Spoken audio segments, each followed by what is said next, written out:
உலகில் வலிச்சமணிகள் மாறும் பொழுதுதான் போராடும் அரசற்ற தரப்புகளுக்கு விடிவுகள் கிடைச்சிருக்கு. எப்படினால் கெடுபிடி போரின் முடிவை அடுத்து கிழக்கு ஐரோப்பாவிலும் தெற்கு சூடான் மற்றது கிழக்கு தீமூர் போன்ற இடங்களிலும் போராடும் இனங்களுக்கு மீட்சி கிடைத்தது. தமிழ் சமூகம் எப்படி தன்னை சமூக கட்டமைப்பை ஏற்படுத்த வேண்டும்? நாடாளுமன்றத்துக்கு வெளியில் போராட தேவையான ஒரு மக்கள் இயக்கம் எங்கள்கிட்ட கிடையாது. இருக்கிற கட்சிகளை வச்சு நாங்கள் கூட யோசிக்கிறோம். விடுதலை புலிகள் மௌனமானதன் பின்பதாக ஈழத்தமிழர்களுடைய பலம் என்பது பின்னகர்த்தப்பட்டிருக்கிறது. திரும்ப திரும்ப எதையோ செய்யணும் என்று யோசிக்கிறோம். இதில் ஒரு விக்ரமாதித்தன் பண்பு இருக்குது. நாங்கள் திரும்ப திரும்ப ஒன்றை செய்கிறோம். இதில் ஒரு தமிழ் தேசிய ஆன்மாவின் வேணவாக இருக்குது. உள்ளதில் பெரிய கட்சி தமிழரசு கட்சி கூட்டமைப்பாக இருந்துட்டு தமிழரசு கட்சியாக வந்திருக்கு. அது தான் பெருசென்று நினைக்குது. தான் தீர்மானிக்கும் தன்மை மிக்க தலைமை கட்சிகள்னு கருது. அது சமாதானத்துக்கு தயாரில்லை. கொஞ்சம் கடினமான பாதையில் சென்று அமைத்து கொண்டால் இது சாத்தியமாக்கலாம். அதற்கான வழிமுறைகள் ஏதாவது இருக்கிறது? அரசியல் இயக்கம் என்பது இறுக்கமானது. அது கிட்டத்தட்ட கட்சி மாதிரி.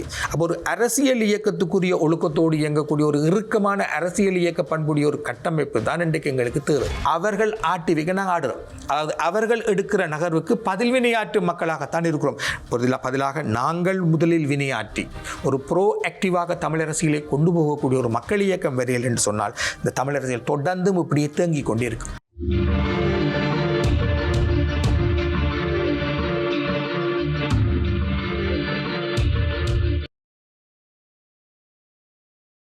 ஸ்ரீ காளிமாதா ஜோதிடம். பிரபல ஜோதிடர் பண்டித் மகாராஜா. தொழில், காதல், திருமணம், குழந்தை பாக்கியம் மற்றும் மந்திர சூனிய பிரச்சனைகளுக்கு நிரந்தர தீர்வு. வணக்கம், இது சக்கரவேகம். வார்த்தையினம் வாழ்கொண்டு கருத்துக்களோடு மோதுகின்ற களம். இன்றைய நாள் நாங்கள் பேச வேண்டிய விடயம் தமிழ் சமூகத்தினுடைய ஒற்றுமை தொடர்பாக பேச வேண்டும். தமிழ் சமூகம் எப்படியான கட்டமைப்புகளை எதிர்கொள்ள வேண்டும் என்பது தொடர்பாக பேச வேண்டும். இப்படி தமிழ் சமூகத்திற்கென்று நிறைய தேவைகளும் அவர்கள் பயணிக்க வேண்டிய நெடுந்தூர பாதையும் இருக்கிறது. இது தொடர்பான கட்டமைப்புகளை நாங்கள் எப்படி எதற்காக உருவாக்கிக் கொள்ளப் போகிறோம் என்பது தொடர்பாக பேசுவதற்காக நம்மோடு இணைந்து கொள்கிறார் ஆய்வாளர் நிலாதன். வணக்கம். வணக்கம். குறிப்பாக நாங்கள் கடந்த நேர்காணலிலும் பேசியிருந்தோம். தமிழ் சமூகம் எப்படி தன்னை சமூக கட்டமைப்பை ஏற்படுத்த வேண்டும், எப்படியான கட்டமைப்புகளை கொண்டு அது முன்னகர வேண்டும் என்ற ஒரு கேள்வி எழுந்திருக்கிறது. இந்த சம நேரத்திலே தான் தமிழர்களுடைய சட்டத்தரணிகள் சங்கம் ஒரு கட்டமைப்பு ரீதியாக ஒரு மாற்றத்தை ஏற்படுத்த வேண்டும், இந்த அரசியல் பிரமுகர்களோடு அல்லது கட்சிகளோடு நாங்கள் பேச வேண்டும், இப்படியான நிலைப்பாட்டை எடுப்பதற்கு அவர்கள் முன்னகர்கிறார்கள். இன்னும் ஒரு பக்கமாக ஆயர்கள் ஒன்று கூடி ஒரு தீர்மானத்தை எடுப்பதற்கான முனைப்புகளை மேற்கொள்கிறார்கள். ஆனால் எங்களிடம் இருக்கக்கூடிய மிகப்பெரிய குறை என்பது அதனுடைய தொடர்ச்சியை நாங்கள் நலிவுறாமல் கொண்டு செல்கிறோமா என்பது. இதனை நீங்கள் எப்படி பார்க்கிறீர்கள்? இது எங்களுடைய தமிழ் சமூகத்தினுடைய தீராத தொடர்ச்சியான அந்த கனவை தாங்கிய பயணத்திற்கு இது எந்த அளவுக்கு சாத்தியமாக இருக்கும்? அண்மை காலங்களில் கட்சிகளை ஒருங்கிணைக்கும் வேலைகள் நடக்கின்றன. இதில் சிவில் சமூகங்கள் ஈடுபட்டு வருகின்றன. கடந்த 16 ஆண்டுகளில், குறிப்பாக 14 ஆண்டுகளாக கட்சிகளை ஒருங்கிணைக்கும் வேலைகளில் அதிகமாக ஈடுபட்டவர்கள் மத்தியில் நான் இருந்திருக்கிறேன். என்னுடைய அனுபவத்தின் அடிப்படையில் நான் சில விஷயங்களை தொகுத்து சொல்லலாம். முதலாவது, 2009க்கு பின்னரான தமிழ் அரசியல் என்பது மிதவாத அரசியல் தான். அதிலும் குறைந்தளவு ஒரு தேர்தல் மைய அரசியல் தான். எங்கள்கிட்ட ஒரு அரசியல் இயக்கம் இல்லை. எங்கள்கிட்ட அரசியல் இயக்கத்தை நாங்கள் கடந்த 16 ஆண்டுகளாக கட்டணும்னு சொல்கிறோம், கட்டவே இல்லை. இது முதலாவது. இருக்கிற தேர்தல் மைய அரசியலுக்குள் இருக்கிற கட்சிகளை வச்சு கொண்டு அரசியல் செய்ய இந்த கட்சிகளை ஐக்கியப்படுத்த வேண்டிய தேவை என்று வருது. இதுதான் பிரச்சனை. 2வது. 3வது, இந்த கட்சிகள் தங்களுக்குள் ஐக்கியப்பட முடியாமல் இருக்கின்றன. ஏன்? 4வது, இந்த கட்சிகள் தங்களுக்குள் ஐக்கியப்பட முடியாமல் இருக்கிறபடியால் தான் சிவில் சமூகங்கள் தலையிட வேண்டி வருகிறது. இந்த நாளும் தான் கடந்த 16 ஆண்டு கால தூக்கப்பட்ட அனுபவம். இந்த தூக்கப்பட்ட அனுபவத்துக்குள்ள ஒன்றா பார்ப்போம். ஏன் இந்த கட்சிகள், முதலாவது கட்சி மைய அரசியல், அதுவே தோல்வி. அதாவது தேர்தல் மைய அரசியல், தேர்தலுக்கு வெளியே நாடாளுமன்றத்துக்கு வெளியில் போராட தேவையான ஒரு மக்கள் இயக்கம் எங்கள்கிட்ட கிடையாது. இருக்கிற கட்சிகளை வச்சு நாங்கள் கூட யோசிக்கிறோம். அதான் பிரச்சனை. அதனால தான் அந்த கட்சிகள் தான் இருக்கின்றபடியாக கட்சிகள் ஒன்றிணைக்கணும் என்று வெளிக்கிறோம். அதாவது இருக்கிறத நாங்கள் சமாளிக்க பார்க்குறோம். அதாவது சொல்லுவார்கள், அரசியல் என்பது சாத்தியக்கூறுகளின் கலை. சரிதானே? எங்களோட கனவை நோக்கி யதார்த்தத்தை வளைக்க முடியாத மக்களாக நாங்கள் இருக்கிறோம். எனவே யதார்த்தத்துக்குள் சுதாகரிக்கிறோம். யதார்த்தத்துக்குள் சுதாகரிக்க யதார்த்தம் என்ன? கட்சி மைய தேர்தல் மைய அரசியல். எனவே எப்படி இந்த தேர்தல் மைய அரசியலில் ஒரு சக்தியாக, ஒரு தேசமாக இந்த மக்களை திரட்டலாம்னு யோசிக்கிறோம். திரட்ட வெளிக்கிட்டால் கடந்த 16 ஆண்டுகளிலும், குறிப்பாக ஜனாதிபதி தேர்தலுக்கு முன்வரை, அதை பற்றி தெளிவாக சொல்லுவோம். ஜனாதிபதி தேர்தலுக்கு பிறகு சிவில் சமூகங்கள் இந்த நடவடிக்கையில் ஈடுபட குறைவாயிட்டு. அதுக்கு முன்வரை இந்த சிவில் சமூகங்கள் ஈடுபட்ட பொழுது கிடைக்கப்பட்ட தூக்கப்பட்ட அனுபவம், முதலாவது ஏன் இந்த கட்சிகள் தங்களுக்குள் இணைய முடியாமல் இருக்கின்றன? ஏனென்றால் உள்ளதில் பெரிய கட்சி தமிழரசு கட்சி. கூட்டமைப்பாக இருந்துட்டு தமிழரசு கட்சியாக வந்திருக்கு. அது தான் பெருசு என்று நினைக்குது. தான் தீர்மானிக்கும் தன்மை மிக்க தலைமை கட்சிகள்னு கருது. அது சமாதானத்துக்கு தயாரில்லை. இதுதான் அடிப்படை காரணம். அது சமாதானத்துக்கு தயாரென்றால் தான் நீங்கள் ஏனைய கட்சிகள் ஒன்றிணைக்கலாம். ஏனையவர்கள் தங்களிடமிருந்து புரிஞ்சு போனவர்கள், தங்களுக்கு சமனற்றவர்கள். நாங்கள் பெரிய கட்சி, அவர்கள் தங்களுடைய மேலாண்மையை ஏற்றுக்கொண்டு வாரண்டா வாங்கும். இந்த சமபலத்தோடு எல்லாம் ஐக்கியம் சரி வராது. இந்த கருத்து தமிழரசு கட்சியில் தொடர்ந்தும் இருக்கு. இது காரணமாகத்தான் இன்றைக்கு இப்போ நாங்கள் கதைச்சு கொண்டிருக்கிற இந்த மாதம் முன்னாள் மன்னார் ஆயருடைய நினைவு மாதம். அவர் தலைமையில் உருவாக்கப்பட்ட அந்த தமிழ் சிவில் சமூக அமையம் அது கஜேந்திரகுமாருக்கு நெருக்கமானது என்று தமிழரசு கட்சி கருதுது. அதில் உண்மையும் இருக்குது. அப்போ அது கஜேந்திரகுமாரின் அணி தமிழ் தேசிய மக்கள் முன்னணி தமிழ் தேசிய கூட்டமைப்பு முதல் விலகி போகுது. 2009 பிறகு போனதுக்கு பிறகு ஒரு 2 கட்சி தோற்றம் எங்கள்கிட்ட வருது. கூட்டு உடைஞ்சு வரைக்குள்ள இந்த சிவில் சமூகங்கள் தேர்தலில் தோத்த அவர் தொடர்ந்து தேர்தலில் வெற்றி பெற முடியல. இன்றைக்கு வரையிலும் முன்னணி ஒரு மெயின் ஸ்ட்ரீம் கட்சியாக வர முடியாமல் தான் இருக்குது. அது ஒரு இப்போவும் ஒரு மாற்று கட்சியாக தான் இருக்குது. மாற்று கட்சிக்கு கூட தேவையான ஆசனங்கள் இல்லை. அப்போ தமிழ் தேசிய மக்கள் முன்னணி தேர்தலில் தோத்த தமிழ் தேசிய மக்கள் முன்னணிக்கு ஒரு முதன்மையை கொடுக்கறதுக்கு தான் இந்த சிவில் சமூகங்கள் உழைக்குது என்று சம்பந்தர் கருதுகிறார். சுமந்திரன் இப்போ கருதுகிறார், சிவஞானம் நம்புகிறார். இதனால் அவர்கள் எப்பொழுதும் சிவில் சமூக நடவடிக்கைகளை ஒருவித ஒவ்வாமையோடு பார்த்தார்கள், சந்தேகத்தோடு பார்த்தார்கள். இதனால் அன்றைக்கு மன்னார் ஆயரின் தலைமையில் நடந்த அந்த சந்திப்புகளின் போதும் கூட அவர்கள் எல்லாத்திலும் இருப்பார்கள், கேட்பார்கள். ஆனால் தாங்க நினைச்சே தான் செய்வார்கள். இது நெடுக இன்றைக்குமே தான் நிலைமை. அப்போ இந்த பின்னணிக்குள் சிவில் சமூகங்களின் தலையீட்டை இந்த பெரிய கட்சியான தமிழரசு கட்சி தன்னை பலவீனப்படுத்தும் நடவடிக்கையாகவோ அல்லது தன் பலத்தை குறைக்கும் நடவடிக்கையாகவோ அல்லது தன்னிடமிருந்து பிரிஞ்சு போய் தேர்தலில் வெல்ல முடியாதாக்களை திரும்பி தங்களோட கொண்டு ஒரு பலமாக கொண்டு ஒட்ட வைக்கிற முயற்சியாகவோ அல்லது தங்களுக்கு சமபலமாக்க எடுக்கப்படுற முயற்சியாகத்தான் பார்த்துச்சு.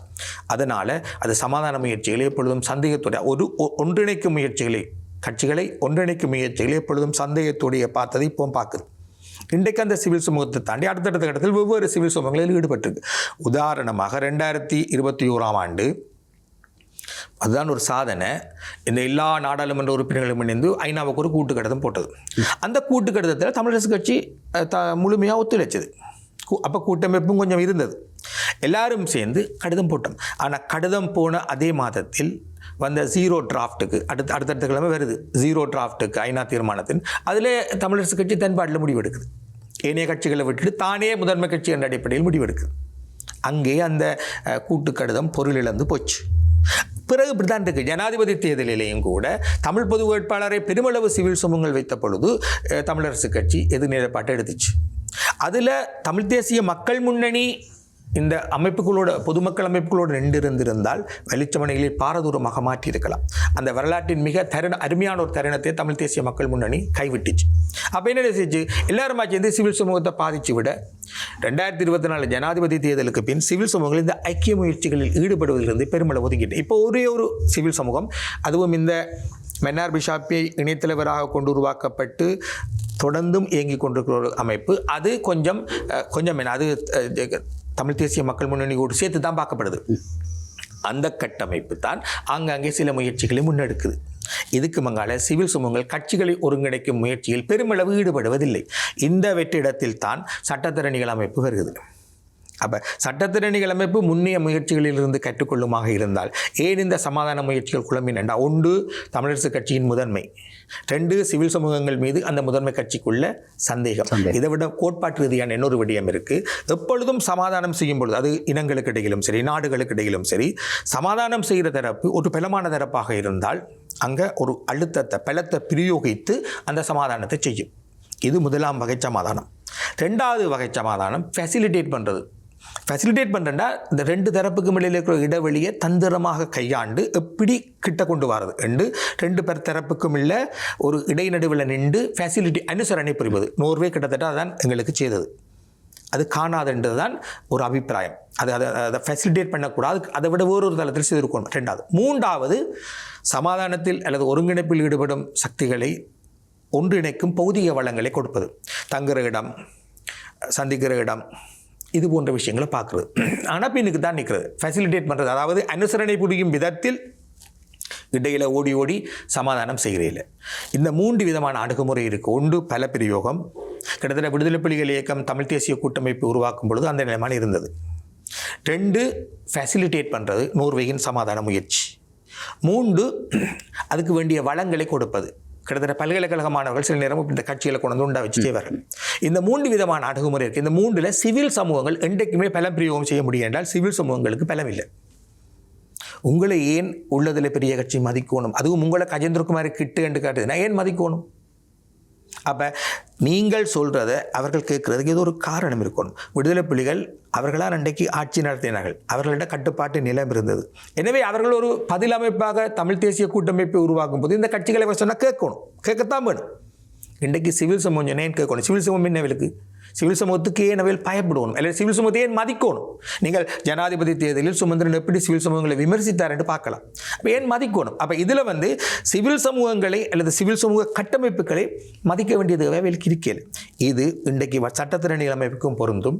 இப்போ அண்மையில் இன்னொரு புதிய முயற்சி எடுத்திருக்கிற யாழ் ஊடக அமையத்துக்கும் பொருந்தும். இதை ஏன் அவர்கள் மதிக்கணும்?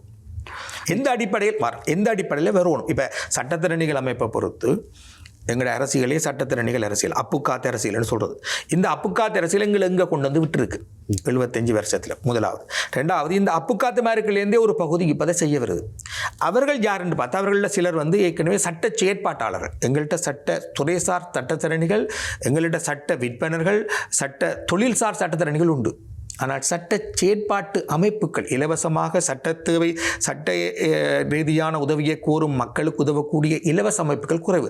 அப்படி பார்க்க 1-2 தான் இருக்குது. உதாரணமாக திரு ரட்னவேலுடைய அந்த கட்டமைப்பு, அது கனகாலமாக தமிழ் மக்கள் மத்தியில் இயங்கி கொண்டு வர ஒரு முக்கியமான கட்டமைப்பு. சரி, அது போன்ற மனித உரிமைகளுக்கும் அபிவிருத்திக்குமான அமைப்பு நிலையம், இப்படி 1-2 அமைப்புகள்லாம் இயங்குது. பெருசாக கிடையாது. ஆனால் எங்களுக்கு தான் நீதிக்காக போராடும் மக்களும் அது போன்ற நிறைய அமைப்புகள் இருக்கும். ஆனால் அந்த அமைப்பை சேர்ந்தவர்களும் இந்த முயற்சியில் ஈடுபடுகிறார்கள் என்று தெரியுது. அது ஒரு முக்கியமான விஷயம். அப்போ சட்ட செயற்பாட்டாளர்கள் வந்தால் தான் தொழில்சார் சட்டத்திறனிகள் கொஞ்சமாவது மதிப்பார்கள். அந்த அடிப்படையில் இந்த சட்டத்திறனிகள் அமைப்பின் முயற்சிக்கு ஒரு பலம் இருக்குது. ஆனாலும் 2 பேரும் ஒரே தொழில் செய்வார்கள். தொழில் போட்டி இருக்கும், தொழில் பொறாமை இருக்கும். இவரை ஏன் நான் மதிக்கணும் என்ற பிரச்சனை இருக்கும். இது எங்கோ ஒரு கட்டத்தில் பிரச்சனைக்கு வரலாம். ஆனாலும் அந்த முயற்சியை நாங்கள் வரவேற்கணும், அது நடக்கட்டும். ஆனால் அது பல பிரயோகமா அல்லது ஃபெசிலிட்டேஷனா அல்லது வெறும் வழங்கல்களை செய்வது மட்டும்தானா என்று பார்க்கணும். அடுத்தது இப்போ யாழ் ஊடக மையம். ஊடகவியலாளர்கள் அழைத்தால் அல்லது புத்திஜீவிகள் அழைத்தால் ஏன் கட்சிகள் கேட்கணும் என்ற பிரச்சனை இருக்குது. அப்போ இங்கேயும் திருப்பி வந்து நிற்கிறோம் என்னென்றால், ஒருங்கிணைப்பு முயற்சிகளில் ஈடுபடுபவர்களின் பலம் என்ன? ஒருங்கிணைப்பு முயற்சிகளில் ஈடுபடுகிறவர்களை ஏன் கட்சிகள் மதிக்கணும்? அதிலும் குறிப்பாக சமாதானம் என்று வரைக்குள்ள தீர்மானிக்கும் சக்தியாக இருக்கிற தமிழரசு கட்சி இதில் என்ன நிலைப்பாட்டு எடுக்குது என்றது முக்கியம். நிச்சயமாக நீங்கள் குறிப்பிடுகின்ற இந்த விடயங்கள் எல்லாம் ஏற்றுக்கொள்ளக்கூடியவை. இங்கு எழுகின்ற முக்கியமான கேள்வி, எங்களுடைய அரசியல்வாதிகளினுடைய அரசியல் என்பது ஸ்ரீலங்காவினுடைய நாடாளுமன்றத்தை நோக்கியது. ஈழத்தமிழர்கள் மிக நீண்ட காலமாக ஒரு அரசியல் தீர்வை கோருகிறார்கள் என்று சொன்னால், இந்த 70 ஆண்டுகளில் ஸ்ரீலங்காவினுடைய நாடாளுமன்றம் எந்த விதமான ஒரு தீர்வையும் பெற்றுத் தருவதற்கான முனைப்புகளை முழுமையாக முன்னெடுக்கவில்லை. இப்போது நாங்கள் மீளவும் எங்களுடைய அரசியலினுடைய அடுத்த கட்டம் அல்லது இறுதி திரைப்படம் என்பது ஸ்ரீலங்காவினுடைய நாடாளுமன்ற நிலைப்பாட்டில் இருக்கிறோம். ஆனால் ஸ்ரீலங்காவினுடைய ஆட்சி மனநிலையும் அல்லது அவர்களுடைய மகாவம்ச மனநிலையும் எங்களுக்கு இப்படி நாங்கள் கூறுகின்ற விடயங்களை தருமா என்பது மிகப்பெரிய ஒரு கேள்வி, அல்லது ஒரு இமாலய பார்வையுடைய இருக்கக்கூடிய ஒரு கேள்வியாக இருக்கிறது. ஆக இன்னும் ஒரு விடயம், இந்த 16 ஆண்டுகளிலே நாங்கள் சந்தித்திருக்கக்கூடிய இழப்புகள் ஒவ்வொன்றும், எங்களின் மீது நிகழ்த்தப்பட்டிருக்கக்கூடிய ஆக்கிரமிப்புகளாக இருக்கலாம், பறிப்புகளாக இருக்கலாம், படுகொலைகள், கடத்தல்கள், இவை எல்லாம் இருந்தது. ஆனால் எங்களுடைய அரசியல் கட்சிகளும் இருந்தது, அரசியல் தலைவர்களும் இருந்தார்கள். ஆனால் இதில் எங்களுக்கு கிடைக்கப்பெற்ற லாபம் என்ன அல்லது முன்னேற்றம் என்ன என்கின்ற போது நாங்கள் பின்னோக்கி சென்றிருக்கிறோம். விடுதலை புலிகள் மௌனமானதன் பின்பதாக ஈழத்தமிழர்களுடைய பலம் என்பது பின்னகர்த்தப்பட்டிருக்கிறது. எங்களுடைய கனவுகளை அடைகின்ற வழிக்கு நாங்கள் சென்று மீண்டும் ஆரம்பித்த இடத்திற்கு கொஞ்சம் அருகாமையில் சென்று இருக்கிறோம். இப்படியான ஒரு சூழ்நிலையில் இந்த அரசியல்வாதிகளை ஒன்றிணைக்க வேண்டும் என்று தமிழ் சமூகம் சொல்லுவது என்பது ஒரு தவறான சித்தாந்தம், அல்லது இதை தாண்டி வேறொரு விடயத்தை சிந்திக்க முடியாத நிலைப்பாடு என்று எடுத்துக்கொள்ளலாமா? ஏனென்று சொன்னால், இந்த அரசியல்வாதிகளை ஒன்றுபடுத்தினாலும் அவர்கள் இந்த 16 ஆண்டுகளிலே இருந்த அந்த நிலைப்பாட்டில் தான் இருக்கப் போகிறார்களா என்ற கேள்வி இருக்கிறது. அடிக்கடி எங்களுடைய சமூகத்திலே கார் பெர்மிட், வாகன பெர்மிட், இந்த விடயங்கள் தான் மிகப்பெரிய அளவில் பேசப்படுகிறது. ஆகவே அரசியல்வாதிகள் என்று சொன்னால் இதுதான் ஞாபகப்படுத்தப்படுகிறது. ஆனால் எங்களுடைய மக்களுடைய நிலம் உங்களுக்கு தெரியும், நிலம் பறிக்கப்பட்டிருக்கிறது, வழிபாட்டு இடங்கள் பறிக்கப்பட்டிருக்கிறது, அவர்களுடைய வாழ்வுக்கான சுதந்திரம் கூட மிகப்பெரிய அளவில் கேள்விக்குட்படுத்தப்பட்டிருக்கிறது. இன்றும் அரசியல் கைதிகள் சிறையில் இருந்து கொண்டிருக்கிறார்கள். இப்படியான ஒரு நிலையில் நாங்கள் மாற்று வழிகளை அல்லது எங்களுடைய தீர்வுக்கான மாற்று வழிகளை நோக்கி நகராமல் இன்னும் அதே வட்டத்திற்குள் இருப்பதற்கான காரணம் என்ன? அதான் நீங்களே கேள்வியும் பதிலும் சொல்லிட்டீங்க. கடந்த 16 ஆண்டுகால முயற்சிகள் ஒன்றை கவனிக்கிறோம் என்னென்றால், காலத்துக்கு காலம் ஏதோ ஒரு கட்டமைப்பு, ஏதோ ஒரு மக்கள் அமைப்பு அல்லது ஏதோ ஒரு சிவில் அமைப்பு, குடிசார் அமைப்பு வெளிக்கிட்டு இந்த கட்சிகளை ஒருங்கிணைக்க வெளிக்கிடுது. கட்சிகளை ஒருங்கிணைக்கிறதுக்கு மங்கால ஒரு மக்கள் இயக்கம் தேவை என்று தெரிஞ்சு கொண்டும் கட்சிகளுக்கு நிற்க காரணம் என்னென்றால், ஒரு மக்கள் இயக்கத்தை தொடங்க யாரும் தயாரில்லை. ஒரு மக்கள் இயக்கத்தை தொடங்குறதுக்கு முன்னோக்கி போக முடியாத ஒரு பலவீனம் தான் இருக்கிற கட்சியை ஒன்றிணைப்பமிட்டு வருது. அது பலவீனம் என்றதை ஒப்புக்கொள்கிறோம். ஆனாலும் அதே நேரம் தமிழ் மக்கள் பேரவை சிவில் சமூகங்களில் தொடங்கி பிறகு தமிழ் மக்கள் பேரவை, பிறகு தமிழ் மக்கள் பொதுச்சபை, தமிழ் பொதுக்கட்டமைப்பு, ஜனாதிபதி தேர்தல், இப்போ சட்டத்திறனியல் சங்கம், ஜாழ் ஊடக மையம் ரெண்டு பார்க்க இதில் ஒரு மைனஸ் இருக்குது. நீங்கள் சொன்ன மாதிரி ஒரு மக்கள் இயக்கத்தை தொடங்க வேண்டிய நேரத்தில் செய்ய வேண்டியதை செய்யாமல் இருக்கிற கட்சிகளுக்குள்ள என்ன செய்யலாம் என்று நாங்கள் யோசிக்கிறோம்ன்றது. ஆனாலும் தமிழ் மக்கள் பேரவையில் தொடங்கி இன்றைக்கு வரையிலும் நாங்கள் விடாமுயற்சியோடு ஒன்று செய்கிறோம் என்னென்னா, திரும்ப திரும்ப எதையோ செய்யணும் என்று யோசிக்கிறோம். இதில் ஒரு விக்ரமாதித்தன் பண்பு இருக்குது. நாங்கள் திரும்ப திரும்ப ஒன்றை செய்கிறோம். இதில் ஒரு தமிழ் தேசிய ஆன்மாவின் வேணவாக இருக்குது. நாங்கள் தோல்வி ஒப்புக்கொள்ளையில் நாங்கள் திரும்ப திரும்ப ஏதோ ஒன்று தேவை, எங்களுக்கு இதை விட கூட தேவைன்னு நினச்சி அதுக்காக எதையோ செய்ய வலிக்கிறோம். செய்கிறது பிழையாக இருக்கலாம், அது சேர்ந்த பலவீனமாகவும் இருக்கலாம், ஆனாலும் செய்கிறோம். அப்போ நாங்கள் தொடர்ந்தும் அதை செய்கிறோம் என்றது ஒரு முக்கியமான விஷயம். நாங்கள் தமிழ் மக்கள் பேரவைன்னு தொடங்கினோம், பிறகு அதுக்கிடையில் உள்ளூராட்சி சபை தேர்தலோடு நொடிஞ்சு போச்சு. அதுக்கு பிறகு ஜனாதிபதி தேர்தலுக்கு தமிழ் மக்கள் பொதுச்சபை, தமிழ் பொதுக்கட்டமைப்பு, இப்போ தமிழ் மக்கள் பேரவை, இப்போ சட்டத்தரணிகள் சங்கம் ஒன்று செய்யுது. சட்டத்தரணிகள் முதலாக அப்படி ஒரு முயற்சிக்கு வந்திருக்கிறோம். அடுத்த யாழ் ஊடகமையம் வந்திருக்கு, அதுவும் ஒரு முதல் முயற்சி. மற்றது திருமலை பிரகடனம் ரெண்டு பார்க்க இதுகள் எல்லாத்துக்குள்ளையும் எதையாவது செய்யணும், தமிழ் மக்களுக்கு ஒரு பெரிய தீர்வு நோக்கி போகணும் என்ற ஒரு வேணவா தெரியுது. இதுக்கு அந்த தமிழ் மக்கள் தொடர்ந்தும் ஒரு வேணவாவோடு தொடர்ந்து செயற்படுகிறார்கள் என்ற ஒரு முக்கியமான அம்சம் ப்ளஸ். ஆனால் நீங்கள் சொன்னது போல நாங்கள் நாடாளுமன்றத்துக்கு வெளியில் எங்கள் பலத்தை கட்டியெழுப்ப வேண்டி இருக்குது என்று பார்த்தால், ஒரு தேசமாக எங்களை திரட்டி கொள்ள வேண்டி இருக்குது என்று பார்த்தால், நாங்கள் நாடாளுமன்றத்துக்கு வெளியில் ஒரு அரசியலை கொண்டு போக தேவையான ஒரு அரசியல் இயக்கத்தை கட்டமைக்க வேண்டிய கட்டாயத்தில் இருக்கிறோம். அப்போ இன்றைக்கி நான் ஜேவிபியின் இனப்பிரச்சனை தொடர்பான ஸ்டாண்டை ஏற்றுக்கொள்ளலை. ஆனால் ஜேவிபி ஒரு இயக்கம், அது ஒரு மக்கள் அமைப்பு என்று தான் தொடங்கினது. அது ஒரு ஆயுத போராட்டத்தை நடத்தின அமைப்பு. ஆனால் அந்த அமைப்பினால் தான் இன்றைக்கு என்பிபி இயக்கப்படுது. வெளியில் என்பிபி என்று தோன்றினாலும் கூட அதை இயக்குகிறது ஜேவிபி தான். அதன் அடிச்சட்டம் இன்றைக்கு ஒரு மக்கள் இயக்கத்தால் வழிநடத்தப்படுகின்ற ஒரு தேர்தல் மைய அரசியலான இன்றைக்கு சிங்கள பகுதியில் இருக்குது, தென்னிலங்கையில் இருக்குது. எங்கள்கிட்டையும் 8 சீட்டாக தான் எடுத்திருக்கு.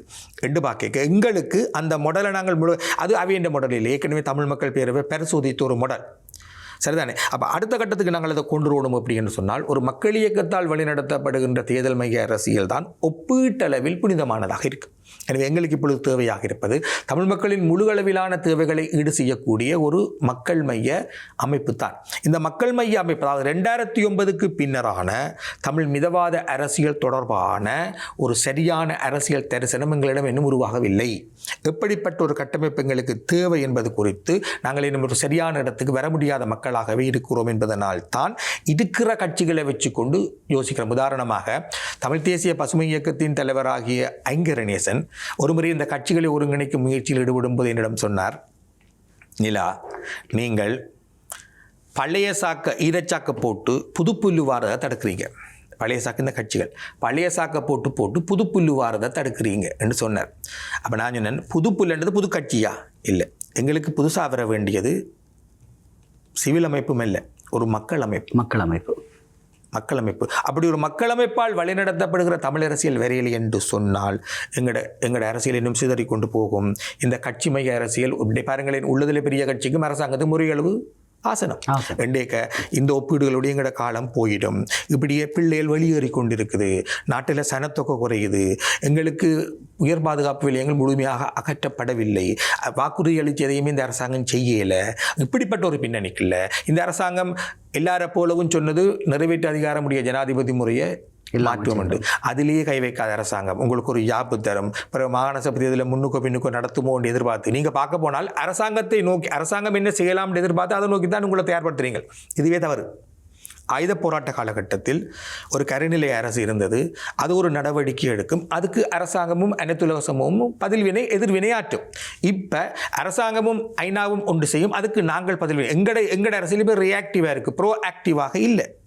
இந்த ரியாக்டிவ் அரசியலின் ஒரு விளைவு தான் அவன் ஜாப்பு கொண்டுருவான் என்று நம்பி ஒரு கூட்டு, அதுக்கு எதிராக வெவ்வேறு ப்ரொபோசல்ஸ், வெவ்வேறு முன்மொழிவுகள், அது மாதிரி அவர் ஒரு மாகாண சபை தேர்தலை வைக்கலாம் என்று நம்பி கருத்தரங்குகள். மொத்தத்தில் நாங்கள் அவர்கள் ஆட்டி வைக்க நாங்கள் ஆடுறோம். அதாவது அவர்கள் எடுக்கிற நகர்வுக்கு பதில் வினையாற்றும் மக்களாகத்தான் இருக்கிறோம். பதிலாக நாங்கள் முதலில் வினையாற்றி ஒரு ப்ரோ ஆக்டிவாக தமிழரசியலை கொண்டு போகக்கூடிய ஒரு மக்கள் இயக்கம் வரையில் என்று சொன்னால் இந்த தமிழரசியல் தொடர்ந்தும் இப்படியே தேங்கி கொண்டிருக்கும். உண்மையாக நீங்கள் குறிப்பிடுகின்ற இந்த விடயங்கள் மாற்று கருத்துக்கு இடமில்லாதவை. ஆனால் தமிழ் மக்களுடைய வேணவாவையும் தமிழ் மக்கள் தங்களுடைய தேசமடைதல் என்கின்ற நிலைப்பாட்டையும் அடைவதற்கு ஒரு காலகட்டம் இருந்தது. அவர்கள் அந்த ஆரம்பித்த கால பகுதியில் இல்லாத விடயங்கள் இப்போது இருக்கிறது. ஒன்று, ஈழத்தமிழர்களுக்கு மிகப்பெரிய ஒரு புலம்பெயர் கட்டமைப்பு இருக்கிறது. இன்னுமொன்று, ஓரளவுக்கேனும் சர்வதேச அங்கீகாரம் இருக்கிறது. இவை சிலவற்றை சாத்தியமாக்கி காட்டக்கூடியவை. ஆனால் அதற்கான முனைப்புகளை எடுக்கின்ற வழிமுறைகளைத்தான் நாங்கள் இன்னும் கட்டமைக்க முடியாமல் இருக்கிறோம். ஆகவே தமிழ் மக்களினுடைய இந்த நீண்டகால கனவையும் அரசியல் தேவையும் பூர்த்தி செய்கின்ற ஒரு மக்கள் இயக்கத்தினுடைய உருவாக்கம் காலத்தால் ஏற்றுக்கொள்ளப்பட வேண்டியது. அதிலே எங்களுடைய சமூகத்தில் இருக்கக்கூடியவர்கள் எங்களுடைய பொதுவியாதை நீங்கள் குறிப்பிட்டது போல தாக்கி அடிப்பார்கள், தரையில் வீழ்த்துவார்கள், சம்மட்டி கொண்டு அடிப்பார்கள், எல்லாம் செய்வார்கள். ஆனால் இந்த இனத்திற்காக எதையோ ஒன்றை செய்ய வேண்டும் என்கின்ற கனவோடு எங்களுக்கு முன்பிருந்தவர்களும் செய்திருக்கிறார்கள். இப்போது இருக்கக்கூடிய நாமும் அந்த நிலைப்பாட்டை எடுக்க வேண்டும். ஆகவே தமிழர்கள் இப்போது கிடைத்திருக்கக்கூடிய இந்த சந்தர்ப்பத்தை அல்லது எங்களுக்கு இருக்கக்கூடிய பலத்தை வைத்துக்கொண்டு ஒரு இறுக்கமான கட்டமைப்பை கொஞ்சம் கடினமான பாதையில் சென்று அமைத்து கொண்டால் இது சாத்தியமாக்கலாம். அதற்கான வழிமுறைகள் ஏதாவது இருக்கிறதா? ஏனென்றால் புலம்பெயர் கட்டமைப்புகள் இருக்கிறது தாராளமாக. அந்த புலம்பெயர் கட்டமைப்புகள் ஒற்றுமை இல்லை. அவர்களுக்குள்ளும் 700 அமைப்பு இருப்பதாக சொல்லிக் கொள்வார்கள். ஆகவே இந்த ஒற்றுமையை எப்படி ஏற்படுத்துவது? மையத்தில் இருந்துதான், தாயகத்தில் இருந்துதான் எதுவும் செய்யப்படலாம். புலம்பெயர் தரப்பு வெளியிலிருந்து நொதிக்கலாம். ஆனால் தாயகத்திலிருந்து தான் முடிவுகள் எடுக்கப்பட வேண்டும். தாயகத்தில் இருந்தால் எதுவும் கட்டமைக்கப்பட வேண்டும். அதில் எந்த சந்தேகமும் இல்லை. வெளியிலிருந்து செய்யலாது. யூதர்கள் கடந்த நூற்றாண்டில் செய்தது வேறு காலச்சூழல், அது வேறு யதார்த்தம். இன்றைக்கு இருக்கிற நிலைமை அப்படி இல்லை. இது ஒன்று. இரண்டாவது, தாயகத்தில் இருந்து கொண்டு நாங்கள் என்ன செய்ய போகிறோம் என்று பார்த்தால், அதை நான் சொன்னதான் 2009க்கு பின்னரான தமிழ் மிதவாத அரசியல் தொடர்பாக ஒரு சரியான தரிசனம் எங்கள்கிட்ட இருக்க வேணும். அந்த தரிசனத்தின் அடிப்படையில் இப்போ சிவில் சமூகங்களை வச்சு கொண்டு செய்யலாம்னு சொல்கிறது தானே? இல்லை, அதுக்கு வரையறை உண்டு. ஏனென்றால் சிவில் சமூகம் என்பது பொதும் ஒரு தளர்வான அமைப்பு, அது அரசியல் இயக்கம் கிடையாது. சிவில் சமூகங்களை வெவ்வேறு தரப்புகள் இயக்கம், என்ஜிஓக்கள் இயக்கம், ஐஎன்ஜிஓக்கள் இயக்கம், தூதரகங்கள் இயக்கம், வெவ்வேறு தரப்புகள் இயக்கம். ஆனால் அரசியல் இயக்கம் அப்படி அரசியல் இயக்கம் என்பது இறுக்கமானது. அது கிட்டத்தட்ட கட்சி மாதிரி. அப்போ ஒரு அரசியல் இயக்கத்துக்குரிய ஒழுக்கத்தோடு இயங்கக்கூடிய ஒரு இறுக்கமான அரசியல் இயக்க பண்புடைய ஒரு கட்டமைப்பு தான் இன்றைக்கு எங்களுக்கு தேவை. அது தேசத்தை கட்டியெழுப்பும் கட்டமைப்பாகவும் இருக்கலாம். ஒரு மக்களே தேசமாக வினையும் அம்சங்களை கட்டமைக்க தேவையான கட்டமைப்புகளை நாங்கள் ஸ்ட்ரக்சரலாக உருவாக்கினமாக இருந்தால் அடுத்த கட்டத்து போகலாம். தமிழ் மக்கள் முதலில் தங்களை ஒரு தேசமாக திரட்ட வேண்டிய கடப்பாட்டில் இருக்கிறார்கள். திரட்ட வேணும். நாங்கள் சொல்கிறோம் ஒரு தேசம் என்று, ஆனால் யதார்த்தத்தில் அப்படி கிடையாது. நாங்கள் எங்களை ஒரு தேசமாக கட்டமைக்க முடியவில்லை என்றால், நாங்கள் எங்களை நாங்களே திரட்டிக்கொள்ள முடியவில்லை என்றால் அனைத்துலக சமூகத்தை திரட்டிக்கொள்ள இயலாது. அனைத்துலக சமூகத்தை திரட்டிக்கொள்ளாமல் நீங்கள் பொதுசன வாக்கெடுப்பு, பிளபிசைட் போன்ற கோட்பாடுகளை வைக்க முடியாது. எனவே முதலில் எங்களை நாங்கள் ஒரு தேசமாக திரட்டிக்கொள்ள வேண்டும். மட்டுமல்ல, எங்களை நாங்கள் ஒரு தேசமாக திரட்டி கொண்டால் தான் நாங்கள் ஒரு அரசை போல சிந்திக்கவும் செயற்படவும் முடியும். நாங்கள் அரசை போல செயற்படுவதில் பௌதிக வரையறைகள் எங்களுக்கு உண்டானாலும் கூட, உதாரணமாக முடிவெடுத்தல். இன்றைக்கு மேற்காசிய போரில் தமிழ் மக்களின் நிலைப்பாடு என்ன என்றதை ஒரு மனிதாபிமான நோக்கு நிலையில் முடிவெடுக்க போகிறோமா, அல்லது புரட்சிகரமான கோட்பாடுகளின் அடிப்படையில் முடிவெடுக்க போகிறோமா, அல்லது ஒரு தேசமாக எங்களுக்கு இருக்கக்கூடிய நலன்களின் அடிப்படையில் முடிவெடுக்க போகிறோமா என்ற கேள்விகள் இங்கு வரும். அப்படி பார்க்க தமிழ் மக்கள் இந்த இடத்தில் ஒரு அரசு போல சிந்தித்து முடிவெடுப்பது, செயற்படுவதில் முதல் தமிழ் மக்கள் தங்களை திரட்டிக்கொள்வோம். எனவே தமிழ் மக்கள் தங்களை ஒரு திரண்ட சக்தியாக கொண்டு வந்தால்தான் தேர்தல் அரசியலிலும் கணிசமான மாற்றங்களை ஏற்படுத்தலாம். இப்போ இருக்கிற கட்சி அரசியல் சீரழிவிலிருந்தும் விடுபடலாம். நாடாளுமன்றத்துக்கு வெளியில் ஒரு போராட்ட சக்தியை வலுப்படுத்தலாம். இலங்கை தீவின் வலிச்சமநிலையில் மாற்றத்தை ஏற்படுத்தக்கூடிய விதத்தில் போராட்டங்களை முன்னெடுக்கலாம். அனைத்துலகில் நண்பர்களை திரட்டலாம். ஒரு அரசு போல அந்த நண்பர்களின் உதவியோட முடிவுகளை எடுக்கலாம். இன்றைக்கு உலக சூழல் மாறுது. சரியோ பிள்ளைய இந்த போரின் முடிவில் வேறொரு வலிச்சமநிலையை நோக்கி நாங்கள் போக முடியும். அது எங்களுக்கு சாதகமாயும் இருக்கலாம், பாதகமாயும் இருக்கலாம். உலகில் வெளிச்சமணிகள் மாறும் பொழுதுதான் போராடும் அரசற்ற தரப்புகளுக்கு விடிவுகள் கிடைச்சிருக்கு. எப்படினால் கெடுபிடி போரின் முடிவை அடுத்து கிழக்கு ஐரோப்பாவிலும் தெற்கு சூடான் மற்றது கிழக்கு தீமூர் போன்ற இடங்களிலும் போராடும் இனங்களுக்கு மீட்சி கிடைத்தது.